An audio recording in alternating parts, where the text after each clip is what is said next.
grâce, seule ta grâce. Nous voulons instaurer un état de droit. Et dans un état de droit, il y a une justice indépendante.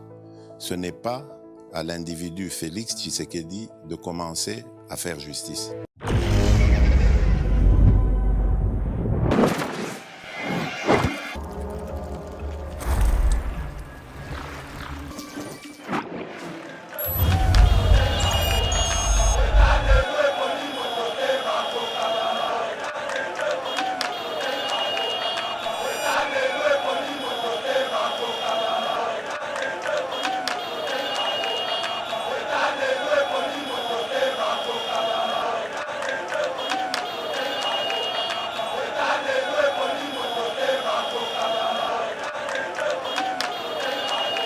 Moto ena banda kala avanda kati na biso akozwa bilei na biso o eza richesse na biso yende akosponsoriser bato babomaka biso na mbongo na biso. Et si je comprends bien, ce monsieur est le patron de Kanambe. Oui, le patron de tout le Rwandais au Bazawa. Donc le second, il y a Kagame, c'est lui. BioEbs Cacao est un cacao en poudre de première qualité, mêlant l'utile à l'agréable. Originaire d'Afrique, les bio-cacao possèdent des propriétés médicinales et aphrodisiaques naturelles et puissantes. Notre cacao n'est composé d'aucun arôme artificiel, d'aucun colorant ou de conservateur. Avec de l'eau chaude, de l'eau tiède ou du lait, profitez d'un tendre goût de cacao. Avec BioEbs Cacao, vous êtes assuré de retrouver une capacité physique optimale. Un complément alimentaire conçu pour les hommes augmente la libido pour une santé sexuelle positive. 30 minutes après l'usage, vous avez des résultats positifs. C'est la première fois que j'ai goûté un complément alimentaire sain, propre, bio, sans produits chimiques et sans aucun effet secondaire et qui fait des merveilles. Tout ce qui est écrit pour ce produit est vrai. Bien fait et pour le cœur et la morale, lutte contre l'hypertension et le diabète. En tant que médecin, je vous conseille d'utiliser. Et pour devenir distributeur, écrivez-nous sur gemsociety1@gmail.com. Nous sommes aux États-Unis.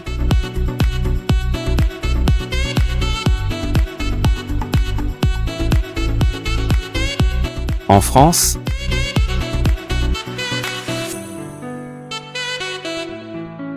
à Kinshasa, appelez-nous. Nous sommes au Gabon. Nous sommes en Afrique du Sud.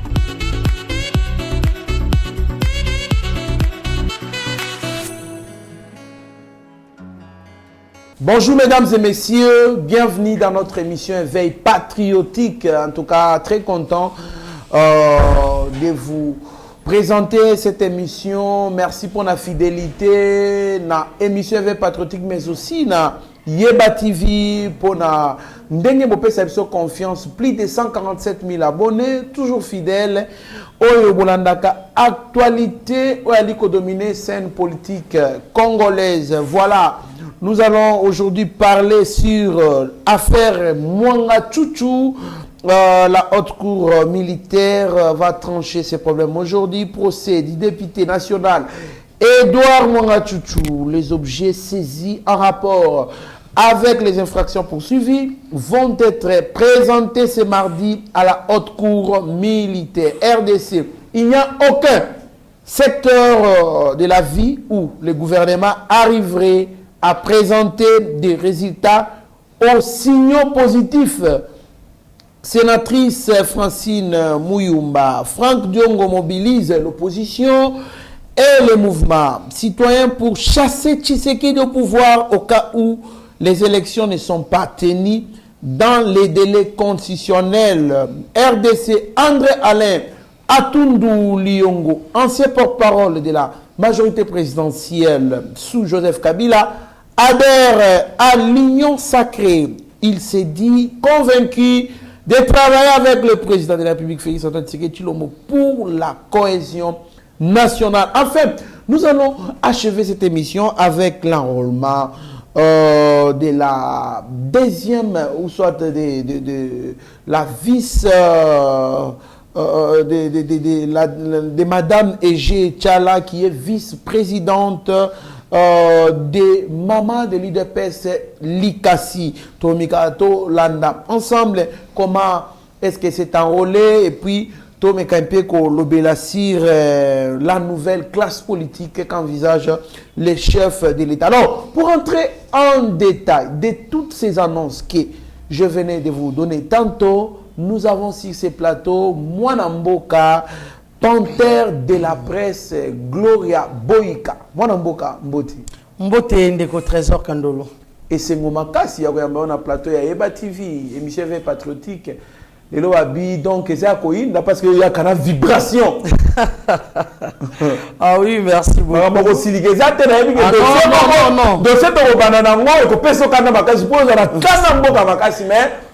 Il faut temporiser. Non, je suis dans le bon, je suis dans le normal. Problème est Zaka. Quand il s'agit, il y a Mboka. Mais on est là. La patrie ou rien. Vraiment. Sans Yango et Simbati. Merci beaucoup. Rabi Mokoko, la réalisation montage secondée par Shaggy Ochudi. Meshak et Mike Chiswaka, nous saluons la présence de toute l'équipe de Eba TV, les DG Shadak Lora, la coordination, Mitterrand Naya, Pasteur Gili Bokwala, Tomoni Abigail Kilungu, Benjamin Mwanasuka, Tomoni Bongo, Maître Papi Josso, l'intellectuel. Le troisième intellectuel de Kabeaka Mwangawa, Simbi Communication, il y a Aldec. Nabosanté, mon frère et ami de tous les temps, Maurice Mandé Ntumba. Mwanamboka, panthère de la presse, vous êtes une figure emblématique au Yébani déjà, aux Amotukuta représenté. Voilà, affaire Mwanga Chuchu. Mwanga Chuchu Bakangiye, mais apparemment, Bakangiye, Azana cache d'armes na usine nae. Il y a Coltan Kuna na Rubaya, Azali na Bakangiena, Mandoki na résidence privée na Kinshasa. Et quand on n'y va plus là pour faire des recherches, ce n'est pas n'importe qui. Yem Tonaka président de la CNDP en 2009, Bango Moutouakoma Nani M23, Yem Tonali Poumo, il y a qu'au déstabiliser la République du Congo, Bango Moutouba facilita infiltration armée na biso, na administration na biso, na la police, na politique, parce que yemo déjà député national, bango mutu baboma Mouzé Laurent Désiré Kabila, ba imposa bato ba imposa, les noms nous dit c'est lui le propriétaire de l'immeuble intelligent, c'est lui le propriétaire de la société africaine. On a présenté une portion, il y a Oyo Azali pour Namboko, les noms les 21 de Baliko. Katalika Mounae, réaction à eux en dégâts. Mwanamboka Trésor Kandolo na bandi de gestion baby singa molimo malgré le cas où calminga na débit. Non, laissez-moi en asuto solo là. Et ce baby singa molimo. Oyebi batuloko la ba mwanga chuchu bato ena. Le fait que déjà boyoki 2 ou 3 c'est trop. Vraiment. 2 ou 3 c'est trop. Et c'était que bon l'andela sous va procès à Kendaki parce que on yo tangi no kisomo no ki balili na nzoto okolanda ndeko moto ena banda kala avanda kati na biso akozwa bilei na biso o eza richesse na biso yende ako sponsoriser batu babomaka biso na mbongo na biso. Et si je comprends bien, ce monsieur est le patron de Kanambe. Le patron, surtout. Oui, le patron de tout le Rwandais, Oyo Bazawa. Donc le second, il y a Kagame, c'est lui. Oui. Et ce monsieur, si je comprends mieux, Azali, envoyé spécial, il y a communauté internationale, il ne faut pas masquer le mot. Babiba chinois, baza inquiète. Américain, baza inquiète. Français, Kagame est très inquiet. Dans le lobby, hein?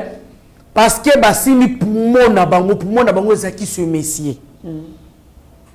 Alors, na bamboka oyo na yebite bamwanga tout chuchu wana fo congolais nion surtout jeunesse congolaise. Ngana yeboye poto éveil patriotique. Ok. Jeunesse congolaise faut aller naïveté azana on s'en est trop. Na ba pays musu soto ke ba pays ba ezebele. Mais ce monsieur au soto ke ta na ba Burundi wana. Mais ba lapider tout à fait. Ko lapider ku touté. Ba Ghana. Ba ko pendre ye Ba Chine wana. Mais oui. Donc ba ko broyer ye lamba banina ko kata mi sapi maboko ndambu dudom aso kufa ya kotala. Si on comprend bien l'arrogance, il y a Kagame qui est guerre, il est habitué à la guerre. C'est parce que Mwangachuchu pas à mon côté, c'est qui à comprendre. Un jour, un autre Mwangachuchu ne sous pas pour Bima. C'est tout un réseau où ces gens ont eu le temps. Il y a qu'à planifier l'oko wananyonso. Et bandi le loté. Et j'ai suivi caméra, une vidéo de caméra, de Vital Caméra. Alors, déjà depuis qu'il y a Adenosaki, il y a CNDP. Il était président de la CNDP, aujourd'hui il est dans le gouvernement. Exactement. À l'époque, qui est monsieur Messier Caméra était qui dans le Congo? À l'époque, il y a qui président de l'Assemblée nationale? Exactement. Sous mandat Yanani. Nanazaki comme président de Joseph Kabila. Voilà que le pays est qui déjà mon frère Kandolo. Comment c'était Kamakala? Mais aujourd'hui, c'est les mêmes personnes qui répondent au chef de l'État. Exactement. Non, parce que Malem, mon frère. Notre pays essaie qu'il y a depuis longtemps. Et si Tokoufa, je me souviens, il y a une amie, c'est une Française, Française juive, Pascal Savary Safti, elle habite en France. Un jour, elle aussi habite, mais Gloria, elle est aussi journaliste. Avec sa stage professionnel, elle s'est habite, mais Gloria, vous célébrez la fête de l'indépendance. Pourquoi? Parce que vous n'êtes pas indépendant, tout. Mais sinon, tout ça va débattre avec laisse. Donc, elle savait déjà que chez nous, tout le monde a rabino, tina yeboye, tu es total ceux qui vont tout normal. Vraiment. Parce que vous vivre en dessous, il y a sous-développement. Comment est-ce que vous vivez? Donc, biso batunet au vanda qui boye, il y a pas de sous en dimatoire, mon absence sur extraterrestre. Parce que na niveau au Congo, tozala kinango. Et imaginez-vous mon frère na fungola. Kabila, Kanambe, tout le monde Kabila parce que Kabila c'est notre nom. Ce monsieur de Hippolyte Kanambe Kazemberebe, il y a Joseph Kabila. Alias Joseph Kabila. Alias Joseph Kabila, tonton Moutouali. Ce monsieur a abomi toutes les classes politiques. Abomi nyoso à la plan social, nyoso koufa na Congo. A créé. Non, qu'on crée que tout est. Est-ce que on dit un Congolais ou une Congolaise à résonance sous ma lamouté sur le bilan de ma politique aux hôtels, je te le jure mon frère, et bien il mon gâchou tout est. Même à ta gouvernement a aidé Bissot. Les efforts de fournir, la chaîne Nabiso et Souka na YouTube et comme même à ta niveau national, parce que le veille patriotique de Zosala et permettra la population à Yambarango. Parce que ceux qui ont le chaîne TNT, baza beaucoup plus batou, il y a régime passé. C'est ça. Bazo ko intoxiqué ko bebi sa population mutu. Na kati beneti ba beneno ko tantu mona Lubumbashi alobi kuna ba chaîne nyonso Moïse Katumbi na Moïse Katumbi. Voilà. Donc vous voyez, tu vois, nous n'avons pas de moyens, nous sommes limités. Alors ceux qui étaient au gouvernement, ils n'ont pas de chaîne, nous avons biso, ba TV maboko, batie ba mpifo maboko, ba chaîne les belé, o ba rocha maboko qui est mataliboso et kozamala mumingi. Parce que éveil patriotique au ça là, c'est la population a exactement, exactement. Mon frère n'a jamais na sujet nangai. Quand il sait que jeunesse congolaise o ezali boko ya mboka, lobby ya mboka. Maintenant la jeunesse congolaise bana mibali ba koma ki ba délinquant le kuluna. O le biso soto moni na volonté ba ko pesa bango machette boye bokata bato. Avec l'affaire il y a Ligue des jeunes et il y a PPRD. Il y a PPRD. Voilà voilà. Francis Kalombe. Mais aujourd'hui on condamne les chefs de l'État toujours. Non, toujours comme Malembe. Mais donneur de leçons. Donneur de leçons, maître avocat, soi-disant. Ouais. Soi-disant maître avocat. Je ne sais pas si soi-disant avec le salaire, oui, un maître dans les cas. Peut-être que un maître ma kofi, mais tout bien un maître avocat, soi-disant maître avocat. Ou on s'engage que moi. Ce monsieur appelle ça ma manchette et pas bateau, ba moto, ba kata bateau. Bana ya basi ba perdre ba moto na bango bana basi miki ba komba ujana. Ozolanda. Moi j'ai connu un papa oyo akufa na souci ya mwana na komaka ujana. Mwana ici papa bangabi lelo oliate. Vraiment. Moi on laisse ndaku abime ye na sachet ya ndunda na poisson papa gagné lié lobo zonga étape na étape papa gagné ina nina lelo oliate. Maman la bible loko papa alingacha papa biso yo po sérieux po oliate. Maman ba mwana 15 comme on laisse ndaku. Mwana lalisi papa nzala. Papa tela bino moto na ye za lisusu te. Mwana comme la licence le mwana pinirier ya pidi mwana comme pinirier papa amidie mbika na tongo na kingasani. Histoire vraie. Na kingasani mwana papa kufa. Oui. Donc le parent bazo sala afutaka batute un paiement de gauche à droite ba 48 mois ba 50 papa batem na nga pe à son âme. Ça côté ma belle anda kozela salaire na ye ba koma na 56 mois impayé ando ça na lac à l'époque Air Zaïre 56 mois impayé là koyo nani ministre autodémissionnaire Moïse Katumbi Chéribin Okende yango voilà c'est parmi les gens qui ont participé na destruction à Borwana. Donc Batouana 56 mois. Les donneurs de leçons aujourd'hui. Non, attendez, toi comment tozoya malembe, vous appréciez? Alors, ces gens, talana ndenge ba bomi bateau ebélé, le parent ba commis ba irresponsable, les familles disloquées, les foyers n'en parlons même pas. Mobile a pas na bango n'est pas ma camarade. Moi, ça qui n'a pas dans la famille na bango. Aux autres, de trésor. Alors, un boutique éducation, bana bozo ko redusu su ko éduquer banate. Et comme il diffuse. Ba école, le professeur ba sali ba marche ba lemi. A fait un bout de caisse, il va zoiter ba koma casser. Aux autres, ndeko. Alors, moto na moto et comment qui quoi arnachi moko moto na mutu tchana kwa na oyiba ndenge olingi kimbuta yiba ba parents na ndenge na affaire kimbuta na banzela kilas bana misusu bazotanga te makambu ezalaki ebele oyo ce monsieur côté éducation aboma kimboka frère kimbuta Mboko, on a tout vu. On a tout vu. On a simbié na gouvernorat. Mais na zoloba ndenge pa yibaka batu na ba parents mbongo na nzela kelasi ya bana. Okamati donc ozota la jeunesse mobimba ebebe komaka zododo. Ozoba susu ndeko. Batu bakomi zododo tekwite be maya pembe na rasora melango. Donc komaka eti batu kolala na babalabala donc mutu malamu acha kuita bossa nake na sana mwasi da bana nanda kuna ozonga. Mutabimi tongo ti buta zongi ane lo côté. Abomi jeunesse oza avenir ya lobby ya mboka. Classe bana classe ba komi kosana bango ba video ya kolakisa banzoto libanda bandini nyonso tona etongona pe bana classe ba komi ba kuluna. École contre école, même des universités. Bango bazwa qui beaucoup plus de 0-0. Université Silika tant Facha comme président.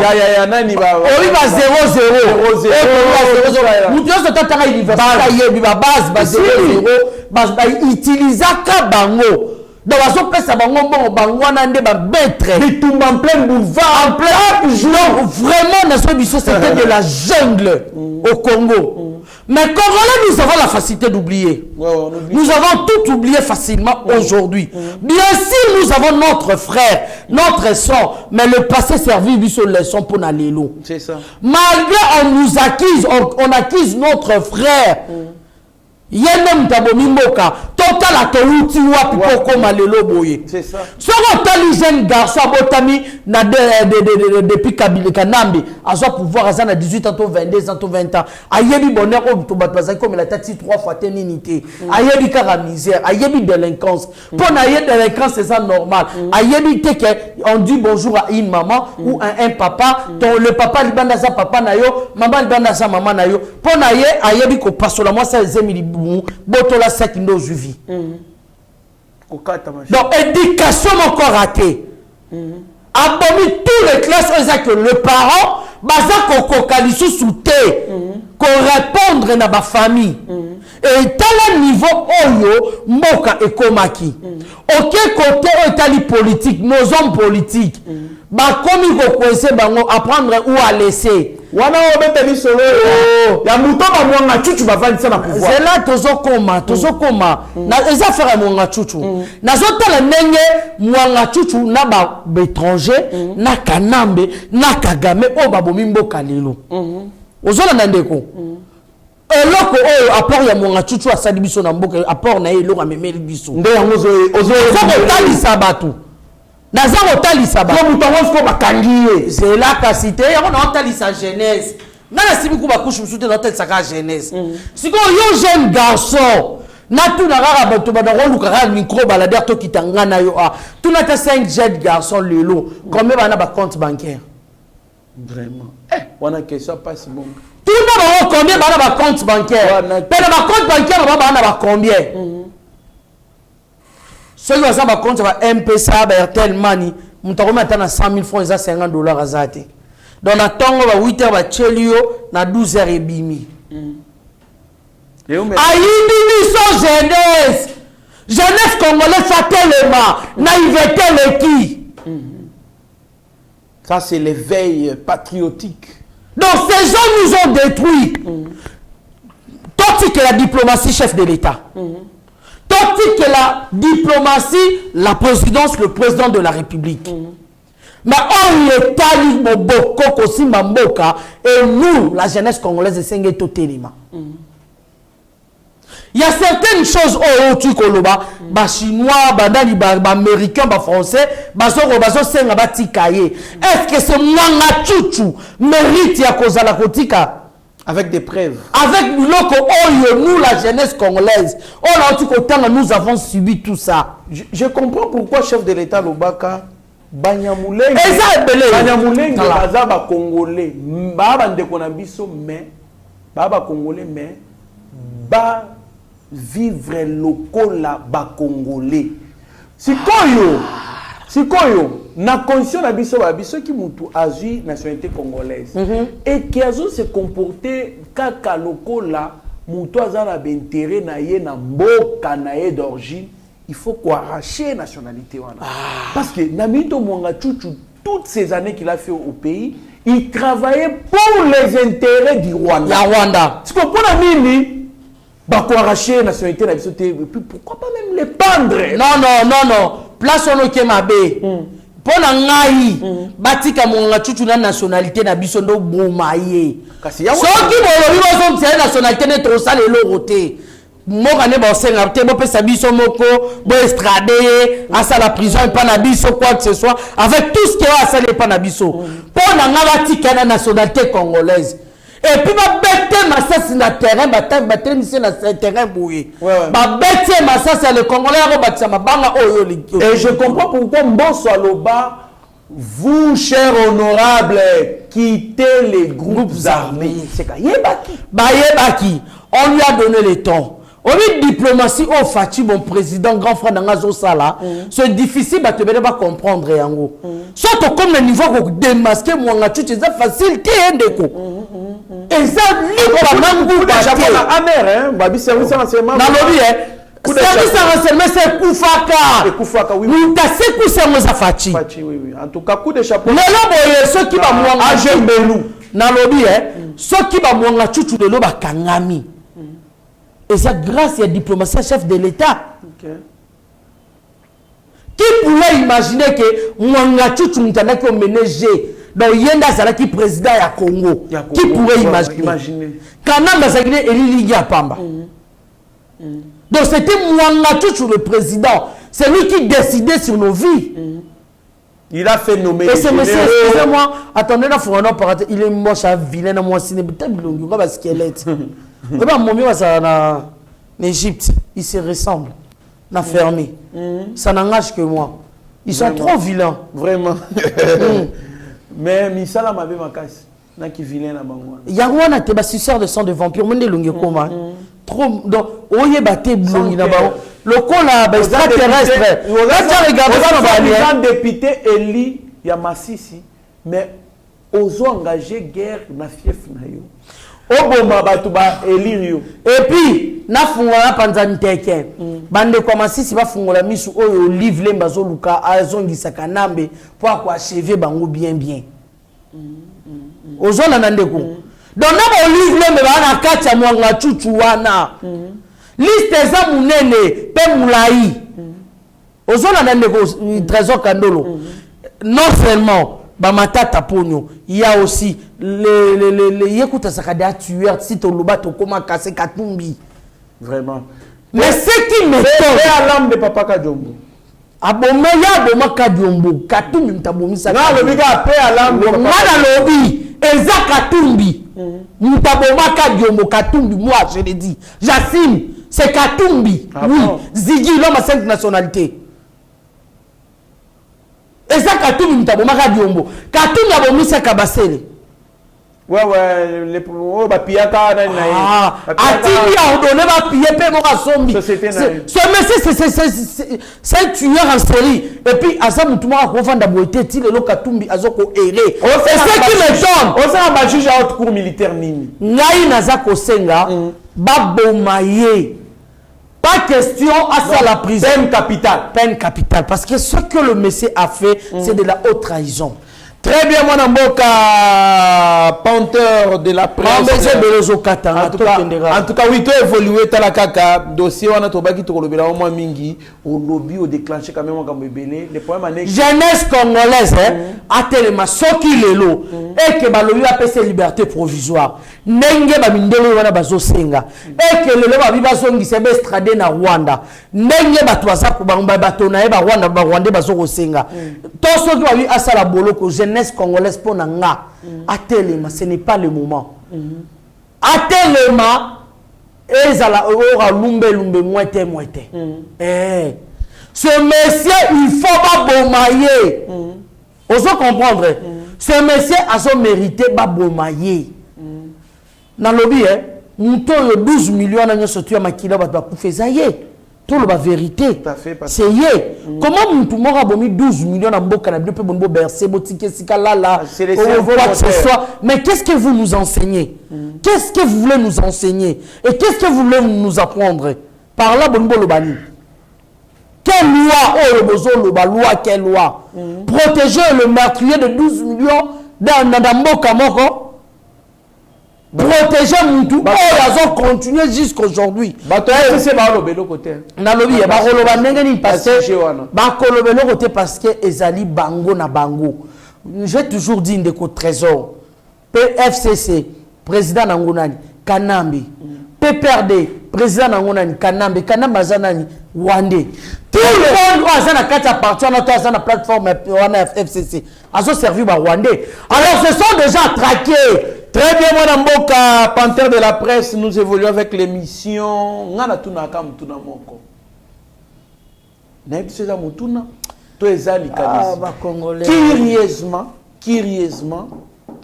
guerre yaba M23 et la muki et tomboki kakata ngofacha zimokano ya kokata accord FCC cash. Ponanini.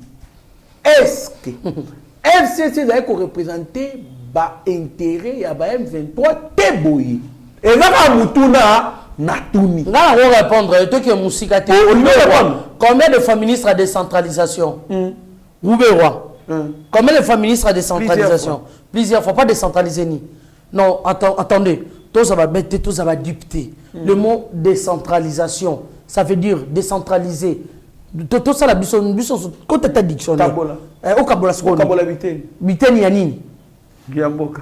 Merci. C'était la règle. Merci beaucoup, mon Mboka, Panthère de la presse, dans le bas qui n'a pas qui déjà émission, on a un Panthère, ils ont show. Voilà, RDC, il n'y a aucun secteur de la vie où le gouvernement arriverait à présenter du résultat aux signaux positifs. Sénatrice Francine Mouyumba. Moi, qui présidente du conseil. Moi, ça n'a pas trop jeune. Moi, ça n'a pas trop jeune. Oui, era. Oui, ça t'a photo n'était tant à Mouyumba Francine. Autara Rwanda. Oui, Azarana na Rwanda. Elle était trop jeune, la fille là. Non, c'est président. Abali Koutuka, étudiante. Azaki étudiante à l'époque, la fille là. Oui, la fille là, la Burundi. Et par exemple, c'est on est dans Burundi, au Ouganda, mais avec la présidente, il y a rwandaise. Présidente, il y a rwandaise na l'université à Burundi. Exactement. Parce que yo congolaise. C'est là. Il paraît que ça bongo. Yo congolaise. Osa présidente, il y a et puis à l'époque, c'était elle qui représentait le Asaki président. Il y a conseil national de non. Il y a jeunesse rwandaise, n'a panafricain. Donc c'est dame. Aux Hollanda. Donc comment dire présidente, il y a après conseil national de la jeunesse, il y a Bisso. À l'époque, il y a un peu de Rwanda. Moi, ça n'a pas jeune fille, moi, il te dit son affaire là, parce que c'est rwandaise. Parce que le gouvernement passé le régime, passé le régime rwandais. Donc, ça, ça mis dans ce rwandais, il y a tout Tuana. Oh, mais j'ai le cousin. Il y a un Moïse Niarugabo. Oh, français, autant Niarugabo. Il y a beaucoup de français minou. Moïse Niarugabo. Aux Hollanda. Alors, ce rosa qui bon le régime passe au suivi. Parce que cette fille a mérité on a eu. C'est quoi son CV? Elle a servi le Rwanda. Il y a Francine Mouyumba, ceux qui Mouyumba, comme on est Mouyumba. N'a comme oh Abissa Yozwa. Mais Madame Rwandaise Francine Mouyumba, d'ailleurs t'as ton titre. Avec le comme côté. C'est un titre qui est sénatrice, c'est ça il y a une famille, il y a mobile na bana. Et t'as l'ingate. Oui que mobile na Azabel Ser na yo. Mobile Azabel Ser na nani. Patrick Kanga. Mais moi aussi mon frère Kanga Bongo. Nabi si mon frère. Patrick Kanga moi na Kanga Bongo. Si mon frère a céléré que l'inga rwandais sur le colaïe. Et ça trop dangereux pour parce que ces gens finiront par le tuer. Moi je dis la vérité. C'est mon frère, Nkana Nangai. Ayabito la vérité, vérité ça va en confiance te batouane. Comme mes katana ndoto te ba ko étouffer nos réels. Ba bipe ba limbi saraté. Ba Francine Mouyumba, ce sont de dangereuses. Il faut rebanga bango ma casse des éléments à craindre. Cette jeune fille a commis le lot madame. Bon faut madame, faut mi tala non ndongo yaki elle aura Congo na forme nous avata. Mais les locaux matamo kwanga. Faut dire d'abord commencer par dire merci au Congo parce que le Congo t'a fait ce que tu es aujourd'hui, tu apparais belle, plus que belle parce que aux acquis présentable. Mais grâce au Congo. Rappelez le Kabila Sala que tu sais. Non, attendez. Est-ce que là, le Kabila Sala que tu sais d'abord? C'est là. Nalina Zongi c'est aye bisangai. Oyo ye aya kokuta ya malamu o Kabila Sala.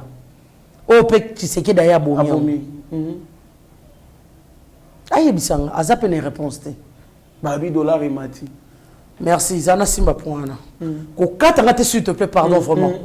Et ça, le moment, il a expliqué au peuple congolais ce qui se passe. Toi qui es malembe, dollar et mati. Na 2006, dollar et à combien? 2006. Dollar. Kabila et Kanamba coûtera dollar na combien? 800 francs. Non, c'était dans le 40. 42, 4200, 4800. Après, la eu pouvoir en 2006, dollar est comme en 90. Aux Hollanda, dollar est comme en 92. Non, et doublaki. Et doublaki mbalamoko. Bateau nous soit en mémoire fraîche, va contredire nga. Dollar est à 48. RDA a eu pouvoir en 2006. Dollar est comme en 92.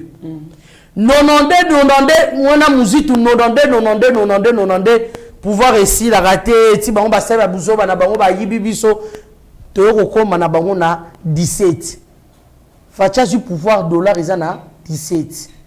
17 le dollar ils en a 20. Ils en ont 22. Bon, t'es là toujours kende. 22 on a bané ba bon, matisse. 20 la banque centrale. Moi, tu as 20 alors centrale. C'est que 20. Dollar ils en a 20. 22 batu ba commission ngo batu a cité o ezali vos millionnaires milliardaires voleurs. Oh yo ba yi ba sala ba bureau de change. Ba yaka kopesa ba tia ba point chaud. Ba kamati ndeko na ngai papa yaka revendre na quoi awa na ndo foot autant de pourcents changer la rambongo o autant. Mbongo ba lukaka ya tia na 22. Foto le ba solo. Dollar eza moso qui na banque centrale to eza na 20. Ozo na ndeko. Bango atie na 22. Ba mili o ba yiba millionnaire ba milliardaire oyo ba yiba mbongo ya régime passé, ba yiba mbongo ya mboka, nde baza na bato na bango o baza ba bengo ba bureau de change. Ba bureau de change so hôtel ba jeune cambiste baza ba kindere pa na bango, baza ba coopération na kotisi boyo ke bimisa bazo ke ko changer makambe belé. Ozo na ndeko kandolo. Alors, yebisa ngai Félix Antoine Tshisekedi Tshilombo amatisi dollar esika nini? Parce que to kuti dollar na 17.9 kokota tozo kota na pouvoir et comme maman 18. Mais n'oubliez pas, à l'époque tozalaki na sele ya la gouli. Sele ya la gouli azali ministre ya finance. Ozo ebandeko oyo alongwe kalambi gite. Na remaniement ya mibale il y a presque 2 ans. oui. C'est là la goule est ministre et PPRD à FCC. Parce que la coalition nous a obligés. Il y a Kozalanda bango vite aux acquis minoritaires. Ozolanda ndeko. Alors, ministre à finance aux acquis c'est là la goule. Et ça ministre à Bissoté. Et ça ministre à Fatité. On était obligé de travailler avec ce genre. Il y a PPRD, il y a FCC.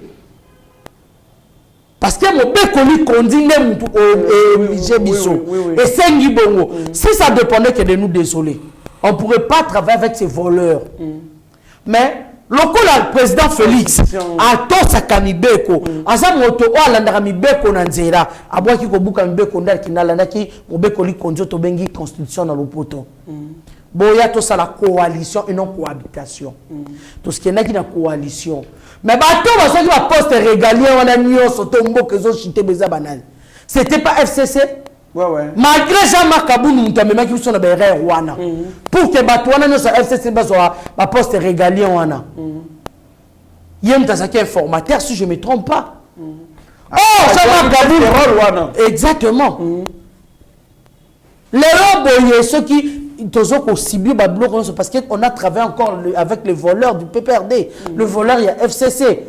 Ce mandat, nous travaillons au biseau mon côté. Ces gens nous ont mis le bâton dans le roue. Ces gens nous ont mis des crocs à jambes pour que le président Neti Moutou oh yebisanga maramba kolia moto ayibaka mbongo ya kolia pour ministre de l'économie azara ministre Bahati Lukwebo. Ça ils ont un rapport ni na IDPS ton président Félix. Vraiment. Merci beaucoup, moi Namboka. Je pense que Facile Mouyumba place à Zali a eu maman la réponse déjà. Non, attendez, il y a beaucoup de choses, il y a beaucoup de choses et ça les changer. Mais madame, gratuité de l'enseignement. Non, il y a répondre. D'abord, son président, donc il y a un casse et il y a un embargo. Président na Salani, tandis que tout est la guerre na Est. Président Salani. Aucun télé me pas à moi na mwanga chuchu trouver la vérité plus tard. Yo Francine Mouyumba.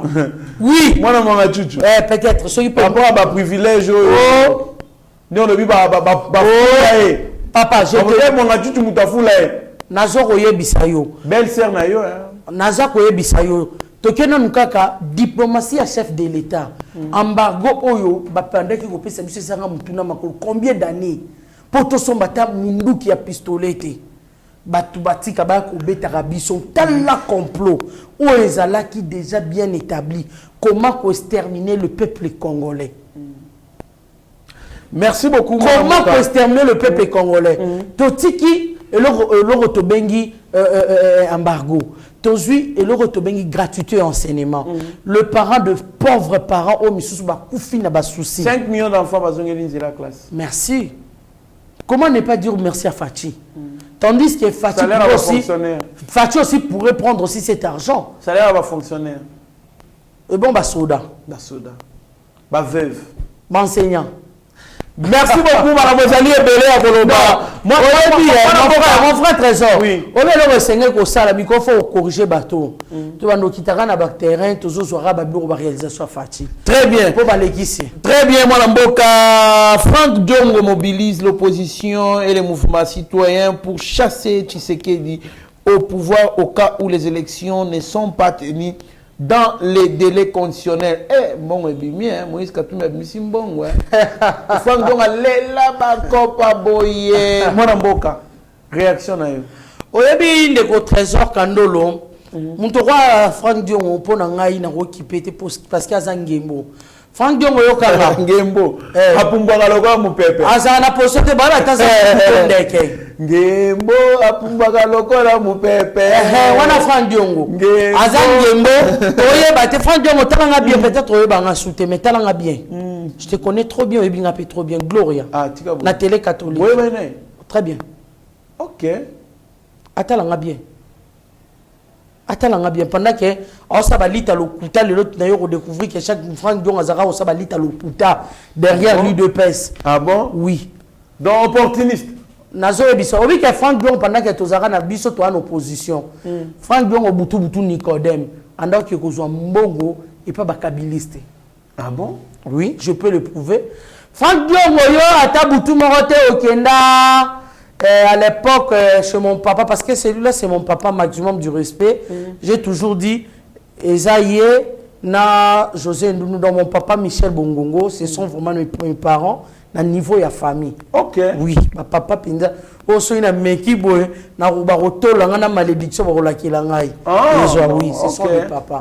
Mes parents, donc, bah, qui n'est pas papa na yo. Papa nanga, c'est qui ministre, il y a Bidje, Michel Bongongo, à l'époque. Franck Diongo Nicodème. Ah, qui est boutou qui est mbongo. Ah bon? Oui. 2 heures, 3 heures, à l'époque, on a intelligent. Ah, t'es non batongité. Basa côté a effacé, côté chancellerie. Budget Zarakuna. Franck Diongo partait là-bas. Tu te rappelles, Franck Diongo, quand tu été les abattus, ah bon? 2 heures, 1 heure du matin. Donc, sérieux tes parents? Oui? Ah, sérieux. Aza sérieux te Franck Diongo aza Nicodème. Ndena aza nazo luka politique, ya sa la politique ya libumu. Pour le cas qui Peter Kadabaki, alors luka poste. Franck Diongo, c'est ça. Franck Diongo azo sa la politique te étant que patriote, abunde la mboka quoi que ce soit. Non, Franck Diongo sa politique ya libumu. Azo luka mbongo. OK. Ozola nandeko. Franck Diongo ndenga sana soka bolero PC poste. Et si tiens que là et pas Kizengo, comment il s'appelle le monsieur, le tueur au Komonenai Katumbi, oui. Tiens que Odiembe n'est pas ce. Oui, Komonenai son autant on aura. Retiré quand même Kizengo. Non, je ne retire pas. Je ne retire rien. Je ne retire pas. Non, je retire l'autre. Parce que Panthère de la n'a qu'à retirer que Jacine. Pour la ligne. C'est un tueur, c'est un voleur. On a bâti sous moi. Oui, mais on qui va qualifier la famille. Oui. Quand même Kofi. Na lobby oza kizengité. Yo mo lobby papa nanga juif, maman nanga zambienne, mais na congolais na ndeni. Ah. Mutamaye la rolo bablo rwanda. Wa kizengi. Na tuni yote yo so mayele. Oh zela. Netinga papa nanga équatorien. Maman nangai mtabandundu. Mais na kasayen na ndeni. Impossible. Alors na kizengi c'est que mutu nange salagate. Mwana mboka Franck Diongo a se justifié mon Franck Diongo c'est un voleur. Franck Diongo c'est un Nicodème, ce n'est pas un modèle. Il n'a pas de leçon à donner. Attendez, quel modèle à suivre? Franck Diongo a un modèle à papa Etienne. C'est la lutte de paix qui nous a enseigné Franck Diongo la politique. A combien dans la classe à silicité et pas au résultat. À Monique a comme dans la 6e à Romo qui ma classe résultat final à 8. À Balouka qui est pas école Moussous. École en a tout ces bisous. Batang ça a bien été barba fana nasé. Baba crée coûter ça la raté barba babou fana baba bouka na Romo finger école on a posé à des eaux butanga yélité. Vous comprenez? Wana Franck Diongo parce que à 8. Poste Luka qui va passer comme ministre à 8 qui pas Moyibi na bongo ya Katumbi. Katumbi pas kanisa qui a qui diplomatie à président Fatite. akanisa ke kaka bongo ya béton abetani azongi na bino nga union sacrée pour se retrouver te bacha batata ba chérubin ba nul ba kedal Bah, Christian Mandossi. et l'autre côté Quelqu'un que j'aime beaucoup. Il a fait et l'autre côté il a eu un diplôme. na yebite devant ce monsieur La Belgique. na lobby d'abord na lobby na nous c'est la yom tozo ba Mandossi ma place azali so yo ki makambo yo. na lobby tozo linga to lobate to benge kizengi te niveau d'étude ya Katumbi ezani Mais ata certificat 6e primaire azoate na lobby mwana ya boy Mukeba ya lobby azali attendez na criminologie. Mike Mukeba yo na moni ko beta ba beta lo ko na problème à solo il faut avoir ba psychiatre to ba médecin to na moni pelo zo mais la faute doser le loyena ba missile convention nazoye biso mon frère na pire esprit to kene na logique des choses yo mwana ya boy ba tricher na ndaku na bino yo kanti papa na kolinga zo risque moi si na ndaku to bana ne ba ke mwana na za mwana nae ba toto wa mwana boy pe kakati moi biscuit na secrétaire so bana riche batiki non toi prends ça pendant que ba kete katoto ba tanga ya tanga rate ana ko accompagner mo na suwa basani o kombo na nda nani Etienne phone na flore njo nini phone na flore et la kisi nini avant je flore je me suis posé téléphone à flore téléphone à flore émission eza alinga gombe na va c'est téléphone à flore alinga gombe émission eza na YouTube c'est pas moi je n'invente pas les choses c'est un idiot de premier degré Etienne Kabila qui le dit mon frère Alobi elekelanga nadika Moïse Katumbi les milliardaires congolais ayebi phone et flirté te fa ko c'est alors ça c'est au 21e siècle que makambo wana ezoleka mais aujourd'hui Moïse veut diriger ce pays moi na mboka to gagner temps na lobi e pe yo ga yo no sana batia no dicter na Moïse Katumbi to gagner temps moi na mboka atanga te joba orara doba elela ndeye. C'est bon, dans nos vidéos, il y a Madame Ege Tchala. Madame Ege Tchala. Vice-présidente, il y a maman Ligue des mamans, IDPS, Likasi, et bon, on a Nassima.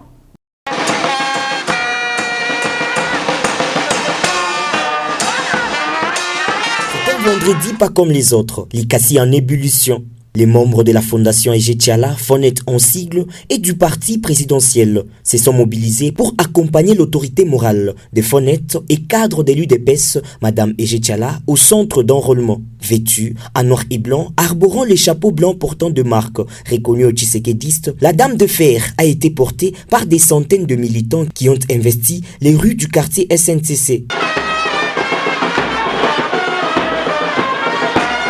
C'est au centre d'enrôlement, installé dans l'enceinte de l'école d'Oto, que Ege Tchala a rempli son devoir civique, après avoir répondu aux exigences de la CENI.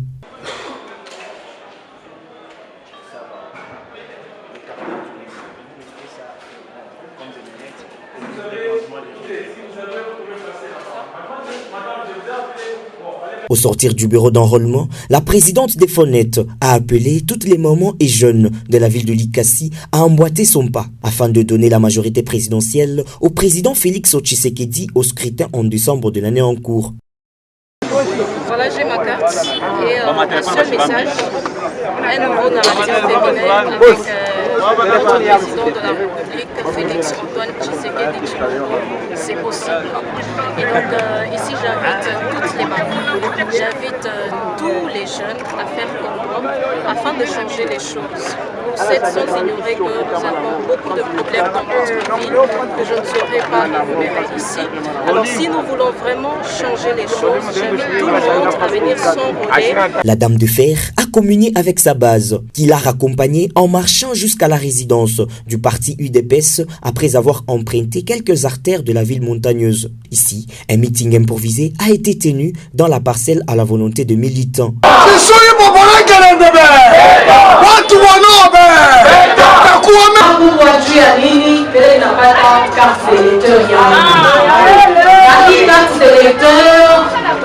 voiture, Fachi Béton, majorité parlementaire.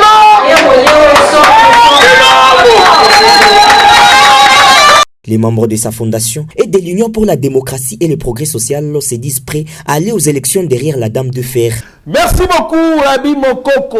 On a un enrôlement massif. Vraiment. Il y a Madame Ege Tchala, un cadre IDPS Likasi.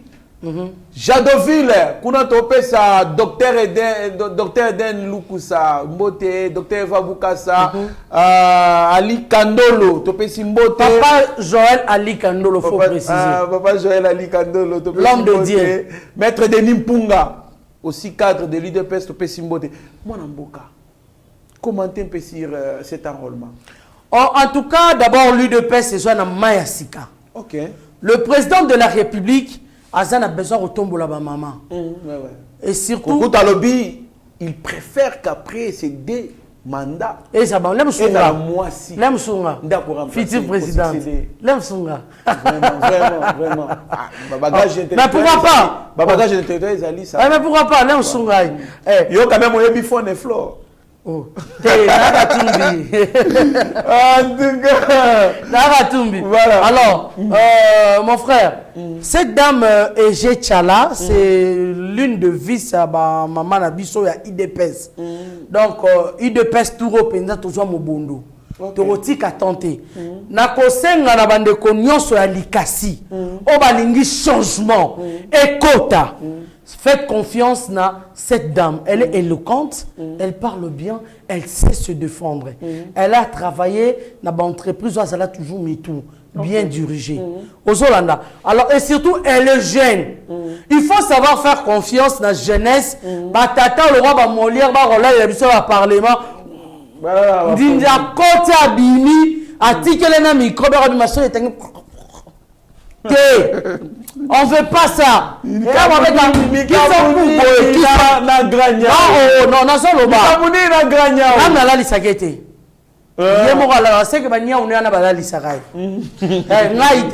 alors, nous tout le monde la grania ou non, à la bania on est le roi balali sake, il faut aller on la bania ou naie. Tous en a besoin de chasser bampouk. Le roi bamwanga chuchu wana bampouk wana faut chasser bango. OK. Ba député ya solo. Bato wa ko bundela mboka, moto akolobela nation. Ezate muto ya ki bandala na pala. Ceux qui t'a qui sont joyeux, ont représenté le Congo dans le monde entier. C'est de la honte. Classe sociale ou bien classe politique qui a Congo, ils ont réformé yango. Bateau yasika, vent yasika, bajen yasika, net yo trésor kandolo. Au bongi la rosala député, pourquoi pas? Maman Ege Tchala, cette dame Ege Tchala, c'est la vice-présidente de ma maman IDPS, pourquoi pas? Likasi, faisons confiance. Toyebi grand prix des amis Lubumbashi. En tout cas, bon ça la moi si oh confiance dans Congo ya Ege Tchala. C'est le ventre, donc c'est le nôtre de l'UDPS. Bon ça la confiance. Bon voter massivement. Elle a des idées. Elle est encore jeune. Moutou a aucun ko défendre Mboka. A ko debunde la bino nanzela likasi yewana. Très bien, mon Mboka. Panthère de la presse, Gloria Boyka Lekia, sans rival, Pascal Bakoli. C'est lui qui est président de la République. C'est mon frère, grand frère. Merci beaucoup, mon Mboka. Un mot seulement, on clôture l'émission. Sire Kokatissa, il y a Atunduli Yongo. Akatisi, Akomi Nangambu, il y a Union Sacrée. Adolphe Lumanou, Lambert Mendole Malanga, Evariste Bochab, Ebele Bakatisi. Un mot et puis on clôture l'émission. Naseginda tundu. Oh, c'est qui poignet. Naseginda tundu bakasi souvenir ya ba vidéo ne belé o aloba contre biso. La politique est dynamique. Ah, Nzambe. Elle n'est pas statique. Te namoni professeur Papa Etienne Kogisami. Abarani. Opposition ils ont sauté sur IDPS. Mais Martin Fayulu a habillé les soldats du peuple opposant. Ramatata Pogno. Tala pantola tisi. Tous en a besoin de Sénégalais, tous en a besoin de Rwandais. Ok? Tous en a besoin de Sénégalais, bateau basé la biso. Ndabi andeko. Debisanga école matata nani Martin Fayoulou atanga primaire ni wapi? Martin Fayoulou. Ah, babi moi na Njilit. Njili na école nini primaire na na classe ba nani. Mais c'est na ba ko monene to madame na bongo nani. Ah, c'est une question pertinente. Hein? Pe na école nini? Na année nini? OK. Pour mutu yoso kasa na enfance na yi. Ngana ope so enfance na ngana tangi boy. Tina eko si sa université na nande da komi boy. Est-ce que na robot ça Papi Josso a tangi très bien. Na lobby troisième intellect. Nakamona troisième intellect.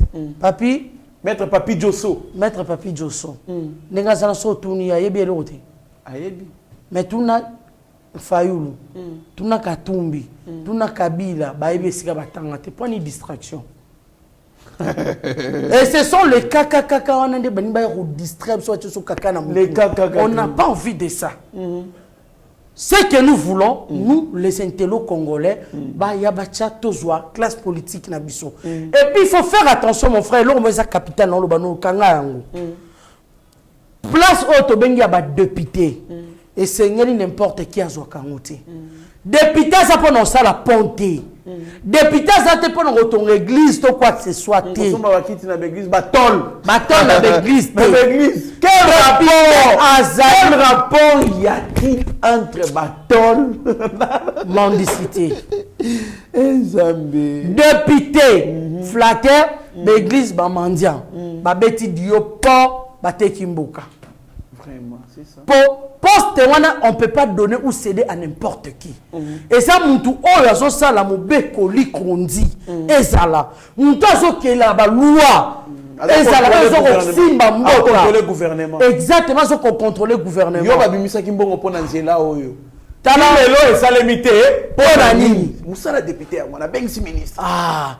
Moussala député mais ça va commission pour nous obeta ba matolo na ba bureau ba DG ba ministre au chaque fin du mois ba tina enveloppe pour na 10 députés on ba kabola ba lobela bon monsieur ezala kati marmbe sala na parlement na biso tala caméra c'est là nazo koma alors bon ce que au juste ko ba mwanga chuchu ba koma ba député on ba 8 ans ko sakana na mboka na biso likolo ya poste on ne peut pas céder à n'importe qui.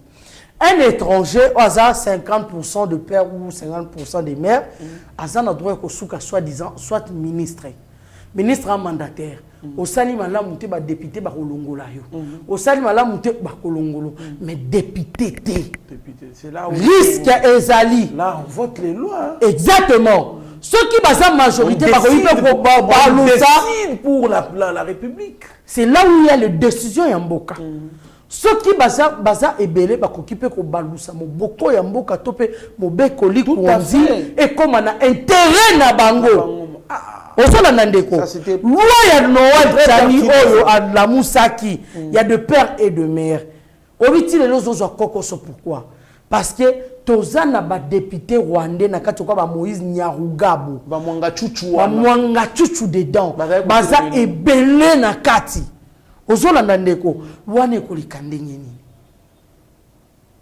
eza eloko oyo congolais to fungola misu. On ne vote pas pour l'argent.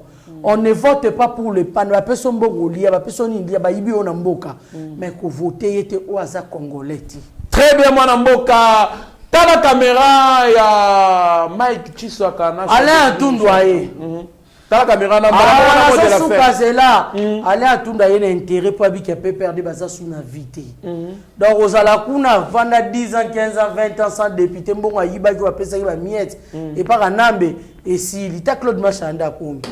Mama tchala mona voice ne bima rappelé à son âme aloba ki vérité ba ki par bon souté na pe perdu. A combien ba ko ba repene.